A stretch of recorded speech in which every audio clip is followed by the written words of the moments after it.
కేటీఆర్ తన భాషను మార్చుకోవాలని సూచించారు ప్రభుత్వ విప్ ఆది శ్రీనివాస్. బీఆర్ఎస్ హయాంలో పేదల భూములు లాక్కొని పెద్దలకు పంచి పెట్టారని ఆరోపించారు.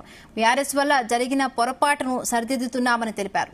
దళిత గిరిజనులకు చెందాల్సిన భూములు ఉన్నత వర్గాలకు చెందితే దాన్ని సరిదిద్దడం తప్ప అని ప్రశ్నించారు. కేటీఆర్ భాష వల్ల సిరిసిల్ల ప్రాంతం పరువు పోకుండా కాపాడాల్సిన బాధ్యత ఉందన్నారు శ్రీనివాస్.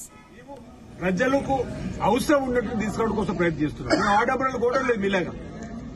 ఈ రోజు గౌరవ ముఖ్యమంత్రి విమర్శించడం, కలెక్టర్ విమర్శించడం, ఎవరు మాట్లాడడం తులనాడడం అనేది సరికాదు. రాబో రోజుల్లో తన భాషను మార్చుకోవాల్సినటువంటి అవసరం ఉందన్నమాట.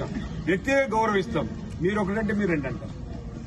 మీరు మా వైపు వేలు చూపిస్తే 4 వేళ్లు నీ వైపు ఉంటున్నాయి. జాగ్రత్త అనే మాట సందర్భంగా చెప్పేటువంటి మేము ప్రయత్నం చేస్తా ఉన్నాం. ఈరోజు వారు మాట్లాడిన మాటలు నేను నిన్న హైదరాబాద్ లో కూడా మాట్లాడేది సిఐడి పైన విచారణ జరపాల్సి, సిఐడి ద్వారా విచారణ రాబో రోజుల్లో మీరే తెలుస్తారు. 9.5 సంవత్సరాల పరిపాలనలో ఏమేమి చేసిన పేదలకు ఉపయోగపడిన భూములు ఎవరి చేతులు పోయినాయి. ఓవైపు మట్టి, ఓవైపు ఇసుక, ఓవైపు భూములు. అరే ఈ విధంగా ఓవైపు వైరస్లకు సంబంధించిన ఇబ్బందికరమైన వింటా ఉన్నాం.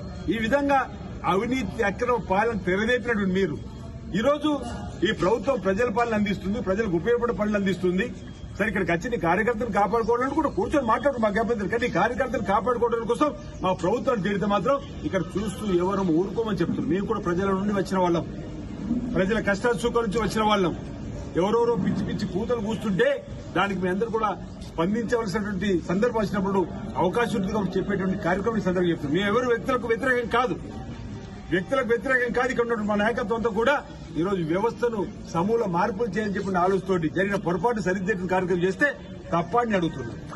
దళితులు గిరిజనులు చెందవలసిన భూములు ఉన్నత వర్గాలకు చెందితే, భూమి ఉన్నోడు తిరిగి చెందితే దాన్ని సరిదిద్దడం తప్పని అడుగుతున్నాం. అందుకే సిఐడి విచారణ కోరిన. అందుకే నేను అడిగిన ఐఏఎస్ సంఘాన్ని కూడా, ఐపీఎస్ సంఘాన్ని కూడా స్పందించాలని. నిన్నట్లో ఐఏఎస్ సంఘం, ఐపీఎస్ సంఘం కూడా స్పందించింది. దానికి కేటీఆర్ ఇప్పటివరకు సమాధానం చెప్తారేమో. మేము ప్రజలకు అవసరం ఉన్నట్టు తీసుకోవడం కోసం ప్రయత్నిస్తున్నాం. ఆడబడులు కూడా లేదు మీలాగా. ఈ రోజు